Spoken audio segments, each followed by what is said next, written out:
Chris Greene is a celebrity hairstylist who's made it his mission to help people love the way they look.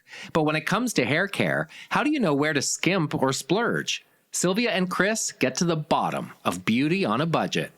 Okay, so Chris, I'm so excited to talk to you. You have been working as a stylist for 20 years, which I can hardly believe by looking at you, but what inspired you to get into the industry? Well, I was born and raised in Newfoundland, and I grew up on a street with all girlfriends, and I would do their hair growing up and cut color style from their basement or my basement. And when it was time to go away to school, I wasn't sure what I wanted to do. I wasn't super academic growing up. I was more social and creative. And so I thought maybe I'll try hair school. My parents were so supportive. And they sort of said, listen, go to hair school, get the diploma. If you never do it again, no big deal. And if you do, great. And it'll be a skill that you'll always have. Even if you decide to go back to school and do something else, you can always cut people's hair on the side or whatever. And so I went sort of not on a whim. I was already doing a little bit of hair and creative, but I wasn't 100% sure. There was no hairdressers in my family. And so, I went to hair school. I came over to Halifax and went to the hair design center. I had a knack for it and I really enjoyed it. And that was how it started, and started working at a Nevada salon, then a Bumble and Bumble salon, and then I moved to Toronto, and then I went to LA, and kind of a crazy, there's lots in between. But I'm sure it feels like there's so much there. I also love that you were literally doing the thing that you were destined to do the whole time. And isn't that so true of so many people? Like, crazy. When I look back at my childhood, I was always the one who was like, want to do a book report, and I'd make a video of it. And I kind of ignored that part of myself for a long time. So it's really cool that you just saw it and did it and went with it. Yeah, and I think I was nurtured, you know what I mean? My parents were really supportive. Amazing. And there was no judgment from my family or friends or anything. So it just, I don't know, the stars aligned and it all sort of made sense. That's fantastic. Mm-hmm. You own your own business. Yeah. So how did that kind of evolve? Because you started working in salons, as you mentioned. How did you kind of make that shift? Yeah. So I started working at salons, and I always had a really great relationship with the owners of the salons that I worked at. I think because, one, I was a keener and I was doing good. I always sort of felt for them as a business owner, and, they'd talk to me about different aspects of the business and sort of get my take on it. And I don't know, maybe the maturity, I don't know what it was, but I just sort of always was close with the owners of my salon. So I kind of knew how it all worked and such. And with that, I didn't want to own my own salon, but I wanted to own my own business. You know what I mean? Wanted to be my own boss. And so that really sort of took place when I moved to Toronto. There was no salon that really inspired me or that I wanted to work at. So I started seeing clients out of my condo, and I sort of registered my business name, Chris Greene Hair, and went from there. And, I did all my own bookings and did my own taxes and all that stuff, bought my own product. And then when I moved to Los Angeles, the salon there were all sort of like sole proprietors. And so we own our business under the MèCHE roof. And so that was also really great. You know what I mean? I could do my own thing. I could set my own hours, ordered my own product. I didn't book my own appointments. I had control over my schedule, but thankfully they had a front desk girl that did that part of it. So it's always been really nice. And I just think I didn't really want to own my own salon because I didn't want to have to worry about the air conditioner breaking or the hot water going off or anything like that. So I've sort of found this nice sweet spot in between for me that works, where it's like I'm my own business owner, but under someone else's roof. Well, and the fact that you know how businesses work is so important, because I think really in any job that exists, it's so important to know how things work, because you're part of the system ultimately at the end of the day. If you don't know what's happening behind the scenes or even on the front line, like for you to understand how to do your own bookings probably gives you so much empathy and understanding to the person who's doing bookings, because you've seen it all and you've touched everything. It makes you a more informed employee, business owner, all of the things. And then you still have the benefits of working for yourself underneath some protection, which is really totally nice. Yeah. I love the idea of not worrying that your air conditioner's going to break. Is there anything worse than the salon with a broken No, air there's conditioner? not. Oh my No God. way. Been there, done that.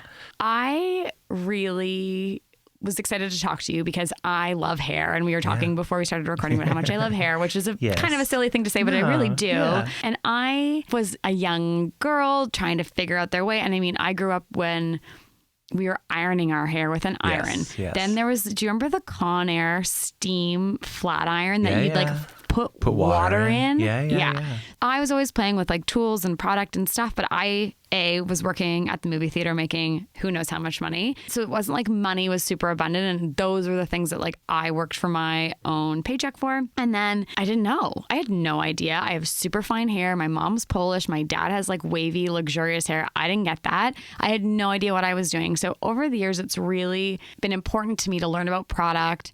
I spend money on my hair. I have blonde hair. It is not naturally blonde. I wish it was. I have high maintenance hair. And I used to neglect the product side of things. Like I'd spend money on the cut and color. And then I'd be like, okay, I'm going to go buy something cheap and cheerful to like offset that cost. That's my long-winded way of asking you. Product matters to me. Does product matter to you? Yes, product does matter to me for sure. And you're right. It's an investment when someone's getting their color done or even a fancy haircut. So you got to you want to take care of it once you get home. I'm a product guy, but I'm not a big product guy. Like when you look at my station, I don't have 1,000 products. I have like 4 or 5 products that I use on most people. And I think girls could be the same way. Sometimes when I go into my girlfriend's bathrooms and I see 2 or 3 products, I think that's great. When I see some of my girlfriend's bathrooms that have like 60 products, I'm like, what are you doing with all this? So if you are trying to be financially conscious and, save some money or spend it on the things you really need, I think your hair doesn't need 1,000 products. It needs like a few good ones. What are they? My number one that comes to mind is oil. I just love oil for people's hair, whether you have fine hair or thick hair. I don't think it makes a difference. I think it makes a difference where you put it on your hair. If you have fine hair, I'm saying like ears down. Okay. If you have thick hair, I'm saying kind of everywhere. You know what I mean? If you have thick, coarse hair, you can kind of put the oil everywhere. If you have finer hair, put it from your ears down. I think it's really nice. It closes the cuticle, protects from the heat a little bit, adds shine, adds condition, adds softness. Oil kind of does a lot for me. Like I really like it. And then I like a volumizer. Okay. If you have fine hair, I like a volumizer. If you have thick hair, I like just some sort of styling lotion just to kind of make the blow dry look and feel really luxurious and finished. Okay. So, start with a volumizer or a styling lotion, a little bit of oil on your ends, and then maybe something to finish it after. Oh, and then shampoo, conditioner. Of course. It's important, but it's also very case specific. Do you know what I mean? Yep. Like some people don't really have to worry about what kind of shampoo and conditioner they use because they've been blessed with this natural, thick, luscious hair that kind of can withstand anything. And then there's people that might have a little bit wimpier hair and they need a little extra TLC when it comes to their shampoo or conditioner. Absolutely. I'm team wimpy hair. Of course that's okay. It makes sense. Yeah. I'm team wimpy hair. So one of the things that I find is people are intimidated by the sticker price on product. Yeah. And I feel like I have tried to go into like the hack of rather than spending less money on the product, Yes. I go to minis. Yes, yeah. Travel and then size. you get travel size Yeah. because I am an Olaplex lover. Yes. And you can get minis of Olaplex that last for way longer than you'd think. Yeah. And you're spending less money up front. And if you don't love it, then at least you haven't invested in the whole bigger thing. If you do and it's worth it for you to get the bigger one, then that's great too. Is that logical? Yes, that's very logical and very smart and thank savvy. you, thank you. Not an Olaplex plug, but I worked at MèCHE Salon in LA, which is owned by Neil Weisberg and Tracy Cunningham.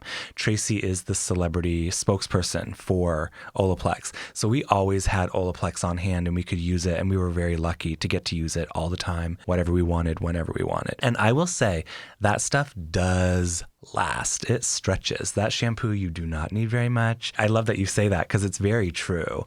And so that's a great point. If you're trying to stretch your product, try to find something or research online like what lasts a long time as opposed to the shampoo that you need to use like a whole handful for each time. I don't know. So like doing your research is really good. And then minis are always really good. And then also I think talking to your stylist about what you should be investing in. They're going to know your hair probably even better than you do. You know what I mean? So getting their take on, hey, do I need a really great shampoo? Do I need a great conditioner? What do you think my hair really needs? And then sort of analyzing it from there. That's amazing. I love that. One thing that saved me in my wallet is that I used to wash my hair every single day. I have fine hair. Yeah. I felt like the only way to ever look like I had hair was to wash my hair every day. My hairdresser said, absolutely have to stop washing your hair every day. and I'm a rule follower. So he like set me up on a program. Yeah, good girl. Of hair washing. Thank you. Yeah. I'm not going to lie. It was awful. And I really think I have allergies. I've had to get rid of food out of my diet. Like I've had to give up stuff before in my lifestyle. And that was one of the hardest ones because I felt like my hair was disgusting and greasy and terrible. Honestly, one day it took probably 6 months of like going a little further and further. And then all of a sudden it was like, boom, my body just responded to it. So not only is my hair healthier and it's stronger and I'm not blow drying it every day, I'm not spending as much on product because I'm not using it all the time. So my little minis of Olaplex, I'm only using them every 3 or 4 days. And all of a sudden that's stretched further because if I was using them every single day. So I feel like a lot of people get in the habit of washing their hair every single day. And it's apparently not the best for you. No, yeah, totally agree with that. My girlfriends don't wash their hair every day. I think they learned that lesson early on. I don't know if I told them about it or if they just out of maybe lifestyle or laziness or a bunch of things. I don't know what it was, but my girlfriends definitely don't shampoo every day. I get clients from time to time that shampoo every day. And I just think to myself, like, where are you going? Like that you need it to be like that clean every day. Anyway, I don't know. There's dry shampoo, training your hair to go a little bit longer, ponytails, cute little do's like you have in today. You know what I mean? Yeah. I think there's lots of ways. Yeah. But I don't think you should be shampooing every day. Thank you. That makes me feel a lot better. Your scalp and hair just get so stripped. Well, totally. And I feel like it makes you get a little bit creative. Like I'm on day 4, I'm not going to lie. And I threw some dry shampoo in this morning. I refreshed my curls, threw a couple grown-up pigtails, I'm calling them, to extend it. Also, who has the time to be washing and drying their hair every day? Like it's actually gotten to the point that now the laziness part of it has kicked into me where I'm like, I have to wash my hair today. That's so much work. Yeah. And I hate it. And I also love hairstyles that have some longevity. So I don't often wear my hair just straight because then the next day it's still stuck to my face. So I'll put a curl in or a wave in or something that just like gives it the opportunity to still look cute the next day. So like planning ahead, I'm a planner. I'm like, okay, what am I doing? In 2 days from now, that hairstyle is still going to look cute. And I think it does honestly save you time and money, and it does save your hair. It extends your color, like all of the things you're spending on, even though it doesn't seem like it's financially linked, they do have financial repercussions that way, which I think is really something we don't think about very often. Yeah, I agree with that for sure. I also think washing your hair every day, when people tell me they wash their hair every day, girls especially, guys, it's a little bit different. It's really quick and easy. And sometimes you don't even need to use shampoo. You can just sort of massage your scalp and let the water run over it for a minute or two. Yeah. You could do that as a woman too, for sure. I almost feel like washing your hair every day is like dated. Right. Well, it feels like, do you remember those commercials back in the day? I was like, I can't go out, I'm washing my hair. I don't even know what that was for a million years ago. Herbal I think it must have been Herbal Essences. Herbal Essence. I can remember the smell of that now that you say that. I haven't thought about that for a long time. Actually, the only time I buy that, I do buy it. And you know what I use it for? To shave my legs. I shave my legs with Herbal Essence conditioner because I really like the smell of it. I remember that. And I won't let it anywhere near the hair on the top of my head, but I shave my legs with cheap conditioner. And then I'm always like, oh, people aren't judging me for the conditioner in my shower, but that's what it's for. If you've ever seen it in my shower, that's why I keep Herbal Essence in my shower. Cheap conditioner is bad. Okay, talk to me about this because we were going to talk about your favorite budget-friendly hair care brand. But I think it's fair to say that we should be investing in those. Go mini, go whatever. Yes. So rather than telling me what your favorite budget-friendly one is, can you just talk to me in general about why cheaping out on things like conditioner is bad? If you're using crappy products or cheaper products, a lot of times they're filled with things that aren't amazing for the hair. They're filled with things that are going to fill the bottle. And then you sort of put them on your hair, which isn't great. You know what I mean? So like cheap conditioner, for example, it has lots of silicone in it and it coats your hair. So like, you know, when you use that stuff that comes with home hair color, that little metal tube of conditioner, feels like heaven. Right. Feels like heaven. But it's going to coat your hair. And after a while, it's not going to feel like heaven. It's going to feel like there's like a greasy, thick residue over your hair that you can't even shampoo or blow dry out. You know what I mean? And so you got to be careful of that. I remember box dyeing my hair when I was younger. Yeah. And that conditioner felt like the best thing in the whole entire world. I know that conditioner, yeah. One other thing about crappy conditioner, sometimes when girls go on trips, say they're going to like Turks and Caicos or somewhere beautiful and warm, I'll say, buy a mini travel size of that crappy conditioner like Pantene Pro V or what have you, and put it on your hair before you get in the ocean, because that thick kind of silicone-y conditioner is going to protect it from the salt water and the sun. And then you might need a clarifying shampoo a week later when you come back home just to get it all off and stuff. But if you just use it for 3 or 4 days in the sun, it's actually going to help you in that way. Do you know what I mean? That's an amazing life hack. So I love this. A little bit in your beach bag and just pull it through your pony and tie it up in a bun. It's good for that.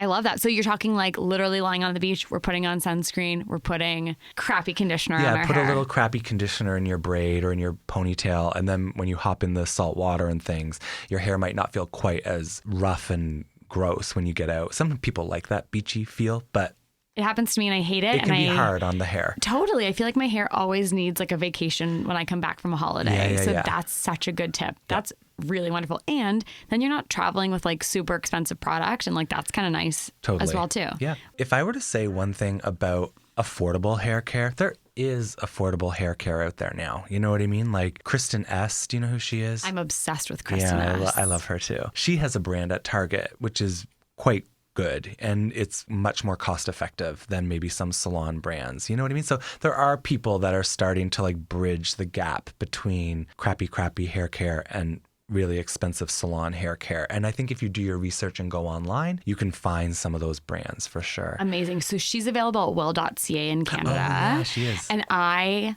am really glad you said that, because I was like, I've listened to her speak endlessly about this. Yeah. I was a diehard Hills fan, so naturally I became team Kristen through the Hills. And I loved her branding and her packaging and her whole spirit about it all. And I felt like she was someone who was actually helping to make her own product versus like sticking her name on something. Her texturizing spray, I love. Her stuff smells pretty. It looks beautiful to have in the shower. It does. I'm still Olaplex shampoo and conditioner for sure, but I love her like after products. I think are so lovely. And I have so many girlfriends who love her stuff. So I actually think that's a really great option, because that's like more in the, like the most I think I've ever spent is like $20 on something from her. Yeah. She also has like I have a beautiful curling iron that comes from her line. She's got beautiful hair accessories. So I think it's actually a great budget friendly option and available in Canada, which is amazing. I agree. Yeah, she's doing it right. I think so too. Go Team Kristen. Yeah. The right Team Kristen from the Hills. So speaking of tools, I never knew how important the kind of tool for your hair was. And I'm not talking like for the look you're going for. Like what a tool actually does to your hair. Can you share a little bit about why tools matter? Tools matter because they're built in different ways. It's like a high-end flat iron or curling iron is going to have the heating inside it. Okay, I'm not a scientist or an engineer, but it's like the heat is going to be much more even, and the type of heat that you're putting on your actual hair, like say, you hear like tourmaline coated or ceramic coated and things like that. It's like on a high-end product, they're going to be much better for your hair than say if you bought a curling iron or a flat iron from Shoppers Drug Mart or somewhere like that. It's like you just don't really know what's going on inside it, and it can burn your hair, it can change the color of your hair. It's like, it's good to stick with a professional hot tool for sure. Professional hot tools to me, I always thought were for professionals. So where does the average person buy hair tools from? I would say you can buy them from your hairstylist most often. Lots of salons will carry them and you can just buy them off the shelf.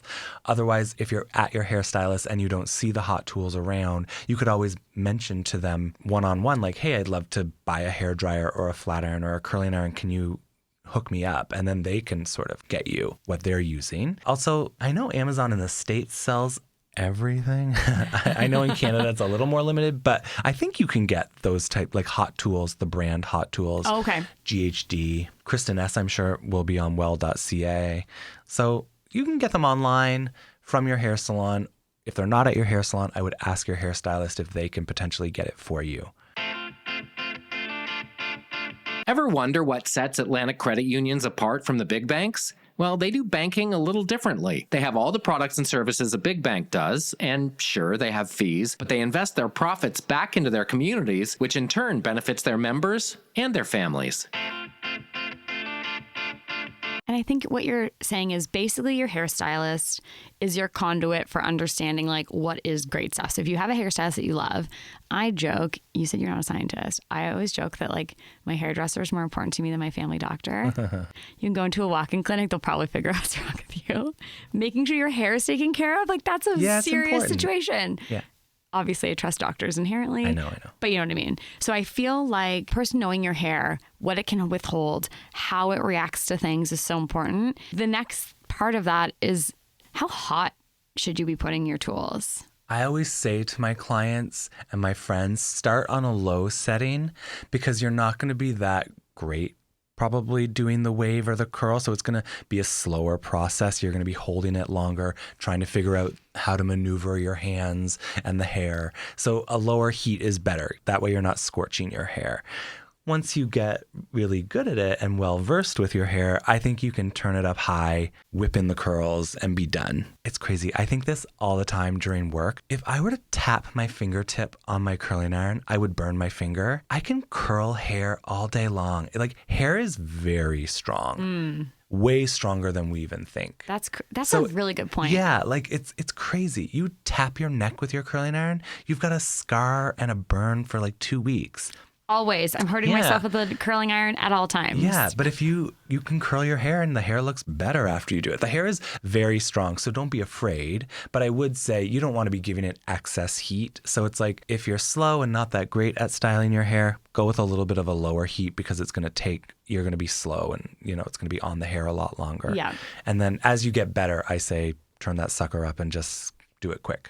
Would you agree as a woman? I always find it weird as a guy saying these things because I'm like, I've actually never curled my hair. I've never flat ironed my hair at home.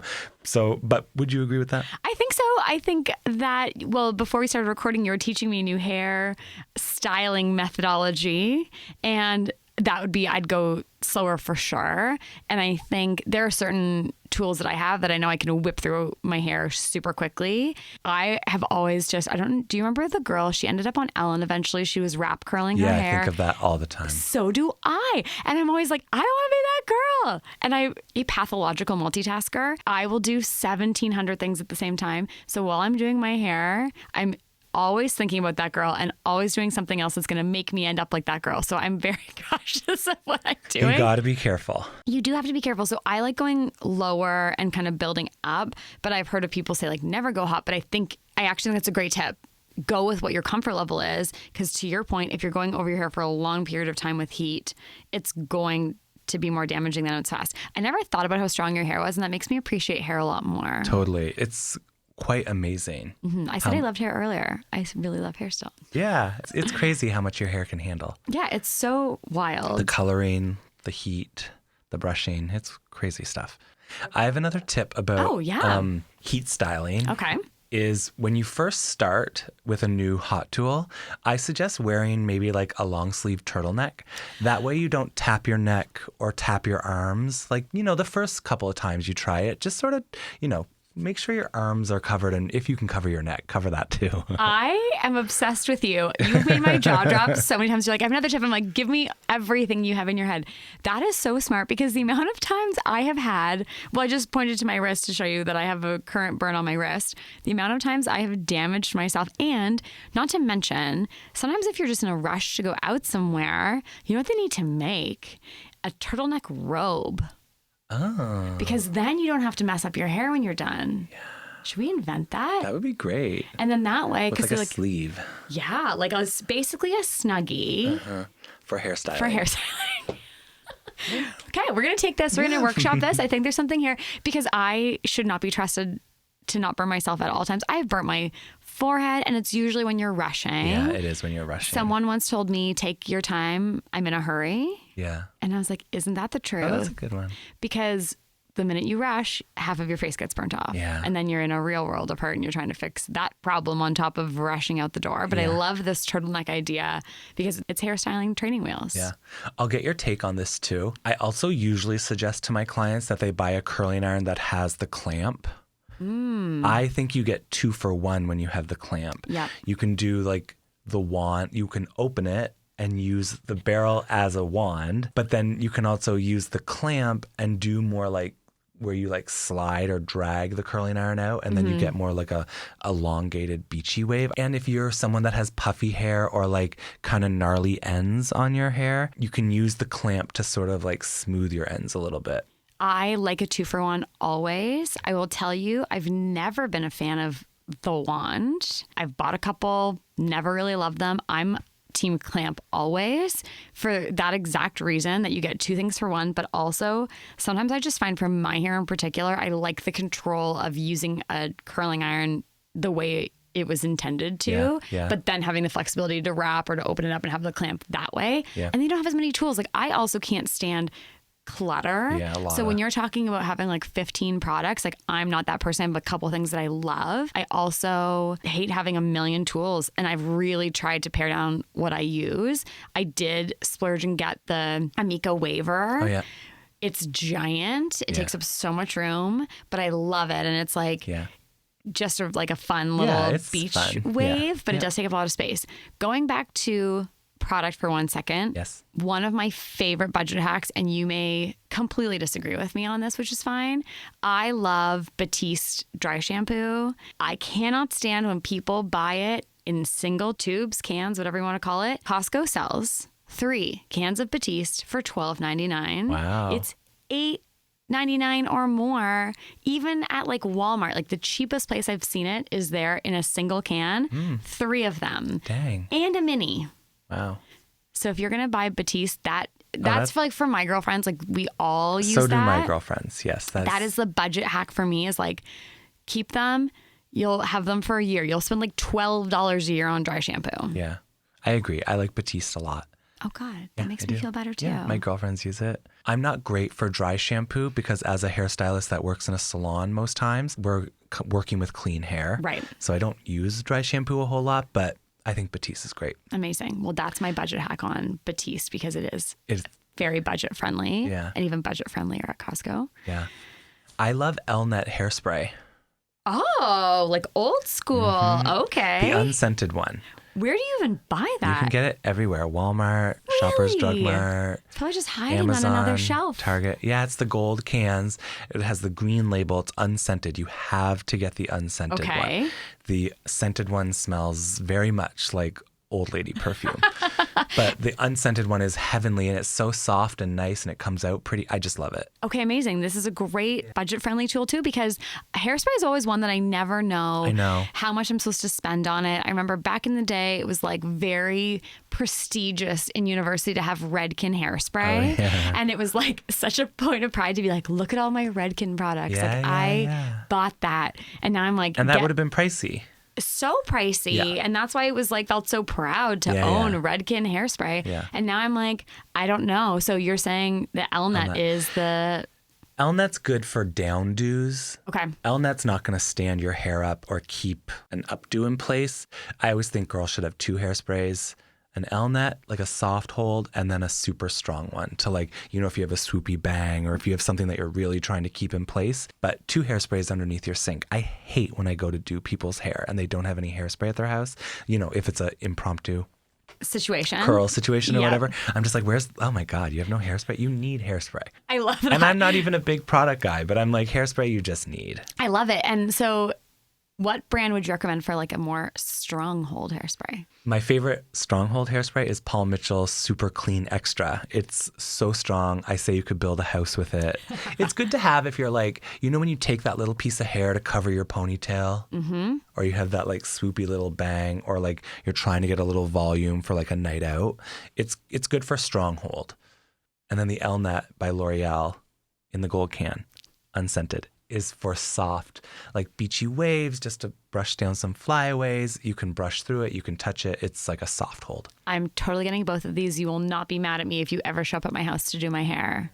I will have 2 kinds of hairspray. The other thing is, too, is that my husband has curly hair, and he is now blow drying his hair every day, and he uses hairspray every day. And I'm so thankful that I live in a home where we have these things. Like, it's not like we're competing for space. Like, we have a blow dryer that we love. He's got his product for his particular hair, but we share hairspray. So he'll be very happy to learn about these tricks, because I'm in charge of replenishing the hairspray. The product supply, but having a good hack for that will be great. He'll appreciate that. Okay. I also love like Moroccan Oil Hairspray, Orbe Hairspray. Yeah. Those are probably my 4. Your top faves. Yeah. Okay. Paul Mitchell, Moroccan Oil, Orbe, Elnet. But Elnet always.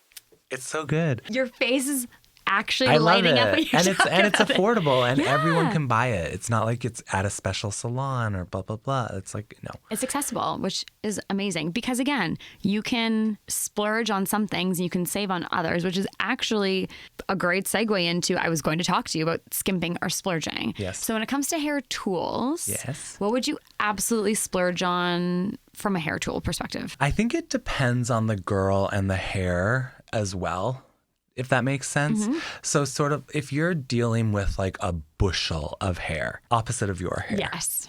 Blow dryer is going to be really important because you're going to want that heat. You're going to want it to smooth. You're going to want the wind power behind you to give you like an insanely beautiful blowout.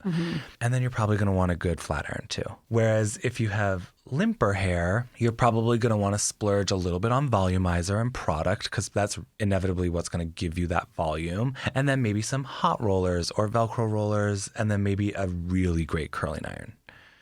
Flat iron's probably not going to be such a big deal for a girl with fine hair. Do you know what I mean?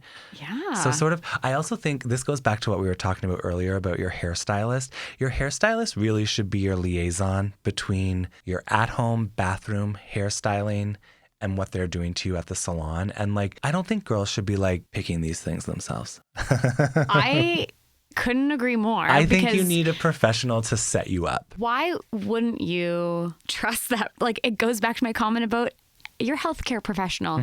They're going to know what's on the inside of you and make sure that you are set up for success, that you're living a happy and healthy life. If you are walking around like your hair is an extension of your body, I know nothing about it at all. I would trust that the person who's educated in that field, not to mention most hairstylists who take great pride in what they do are continuously educating themselves. So you know the current product evolution of things to understand the technology and what's going on. And so I would trust in the same way that like I would trust someone with my computer to keep that going more than I would. Why wouldn't you trust that person who you're walking around with your hair on your head, take good care of it like you would the rest of your body? I feel like really what it comes down to, regardless of your hair type, is if there is a tool that you're going to use all of the time and it is a staple in your regime, that's what you 100% splurge on. Yes, thank you. Thank you for that. You're very welcome. What can you skimp on or can you not?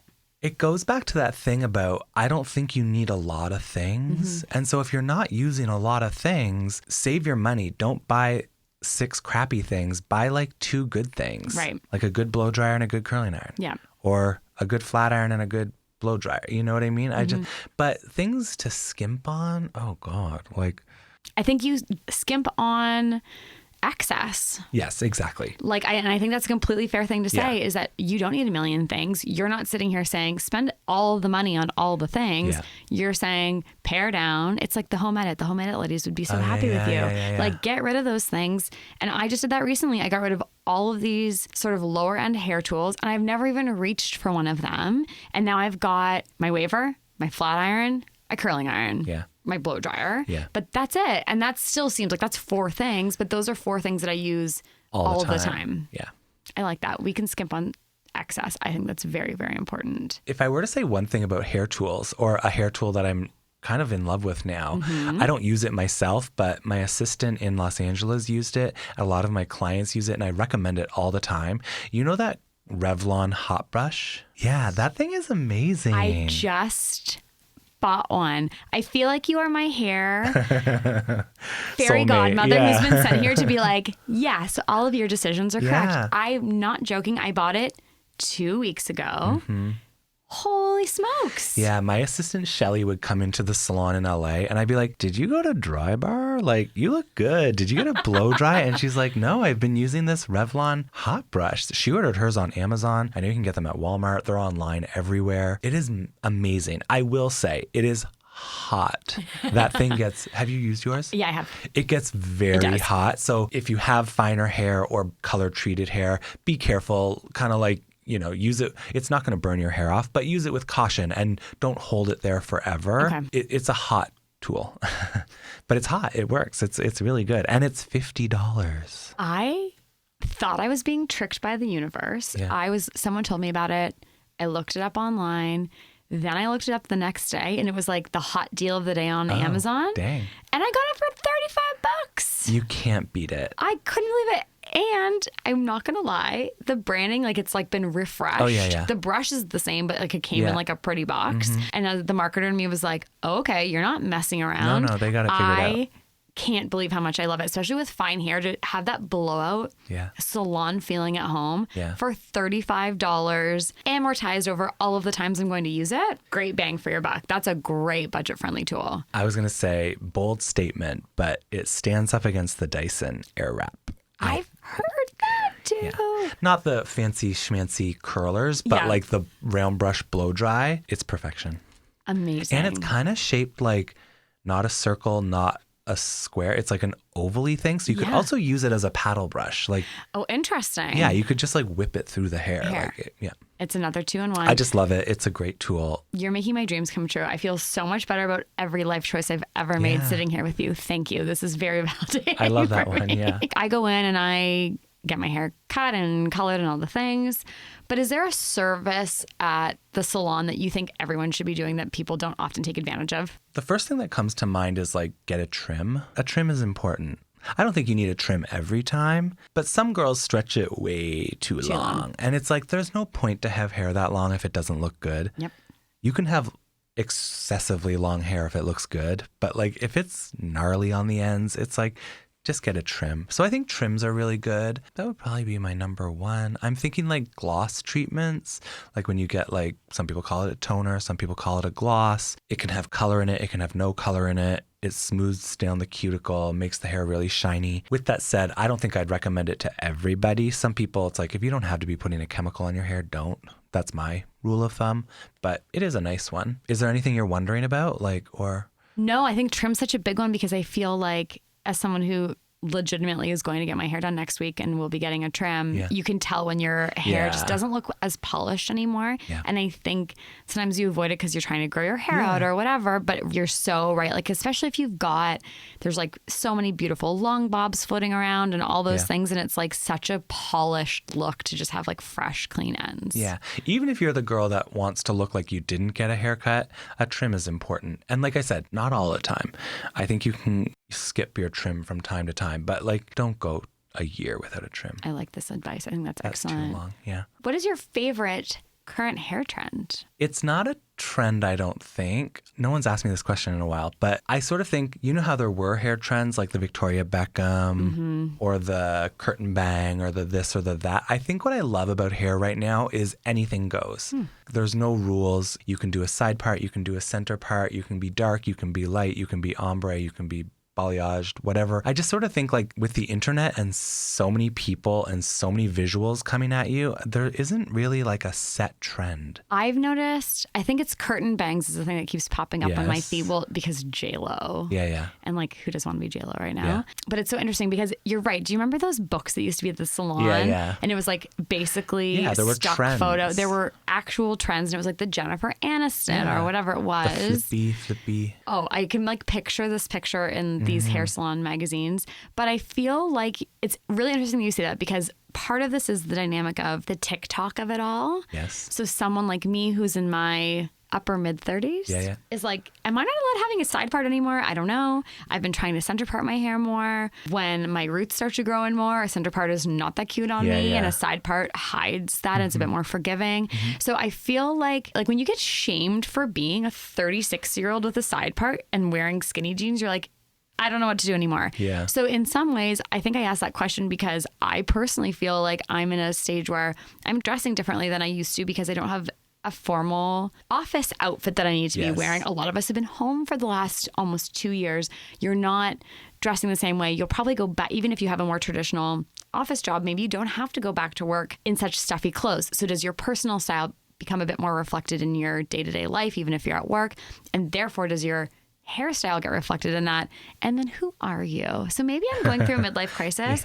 I feel like the curtain bang was one that was very appealing to me, but I didn't take the plunge. But that's the only like trend I can think of. But you're right. There's just so much out there. Yeah, I was thinking too. It's like the Kardashians and Instagram and TikTokers and celebrities, they make it really hard right now for there to be a hair trend per se, because they're changing it so often. We're such a society of like Kim's new hair, this new thing and these people have glam squads that are with them every day and traveling and thousands of dollars worth of hair all the time. So it's like they can cut it short, they can make it long, they can do these changes all the time. It's hard for a mere mortal to keep up with it. I think like it's tough. I really appreciate Chrissy Teigen for this. She'll be like, oh, you saw me with this haircut yesterday? Well, now I'm going to show you behind the scenes of what really happened, because it does seem like it's all just like snap of a finger and this happens for you. And so I like that she's like, nope, today I was wearing a wig, or today I've got full extensions in my hair. And I think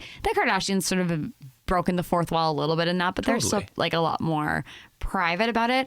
But it's true, like you are one person with probably your own two hands taking care of you, except when you're in a salon to get your hair done, every once in a while. For us mortals, as you put it, it is important to like find the look that's yours. And I think the joy of not knowing what you want is kind of nice, because it means you can inject your own personal style. Totally. I agree with that. Yeah. Should we get bangs? No.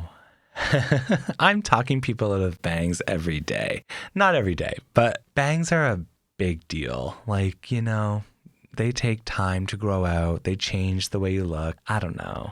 I say no. I don't want to be the guy cutting them. I got a book given to me called Should I Get Bangs? And it's a choose your own adventure. And it always ends in no. Really? Yeah. Huh, interesting. Which is really funny. Listen, I have girls that have bangs and they look beautiful on them, but it's like, come to me with your bangs and I will shape your bangs and do your bangs. But like to give someone new bangs, I don't know. I'm not saying team no bangs because I hate them. I think they're gorgeous on people, but I've had bangs and I've lived through growing them out and the horror that comes along with that. And someone like me who is indecisive about them, that's not an indecisive hairstyle. That is a choice. And so I think you're right. And I think it actually goes back to the thing you should do in a salon. Normally, if someone cuts your bangs, they will trim your bangs for you. And it's like a couple of minutes. Yeah. It keeps them super tidy and beautiful looking. Even if it's not a super tidy bang, it's just like it keeps your look. Bang trim. I think bang trims are such an important thing. Even if it's like costs you a few extra dollars every couple weeks. I loved going for bang trims because it just kept the look. Yeah. But when it came to growing out my bangs, it was awful. And there weren't enough cute hairstyles in the world I could find to help me through that. It's hard. I will say curtain bangs aren't such a commitment. They're a bit longer. They're really feathery. They kind of blend into your hair after a month or two. Curtain bangs, not so scary. Full-on bangs, those are a commitment and a big deal. I feel like you're convincing me to want curtain bangs now, but I'm going to hold true. And also, I don't know if you find this, but is this the time of year where everyone does their hair? Like, I feel like the fall and the spring are when I want to like... rebirth. Yeah. I want just the season's changing, I guess. You like want your cozy sweaters and you want a new hairdo. Yeah. And bangs are big in the fall because it's not so hot, so your forehead's not sweaty, so you can sort of like wear that sort of thing. But then you have to deal with the repercussions in the summer. Mm-hmm. And you have a hat and bangs. I don't know. I know. Okay. You're really confirming so many of my life choices today, including the fact that I don't have bangs anymore, which I appreciate. Is there anything we haven't covered? We've covered so much. Is there anything that's popped out? We've gone so many places. Be good to your hair. Use good products. You don't need a lot of products. Use good tools. You don't need a lot of tools. Ask your hairdresser for advice. That would sort of be my thing. Those all feel like really wonderful tips. Yeah. Thank you for being here. It Thank you for such having a pleasure me. Talking to you. I learned so much. I'm going to go home and like throw away everything that I already haven't edited out of my I think you're doing great. Vanity. Thank you. Sounds like you are, you got it going on. Very much. Well, thank you for all of your tips and thank you for being here. Thank you for I can't wait to having me. see the wonderful things. Follow Chris on Instagram. Your hairstyles on Instagram are stunning. You are so talented. I love seeing what you do. Thank you. You're so welcome. I loved this episode so much because I really love feeling good about myself, but also where my money goes. The thing about a budget is it's full of needs and wants, and you've just got to figure out which is which and then how they fit together, right? Mm-hmm. That's why today's Gimme Credit tip is that personal finances can be a lot. Credit unions can help to ease this frustration with trusted financial advice. And don't be afraid to talk to your credit union about both the wants and the needs on your list, because the more they know, the better your budget will be.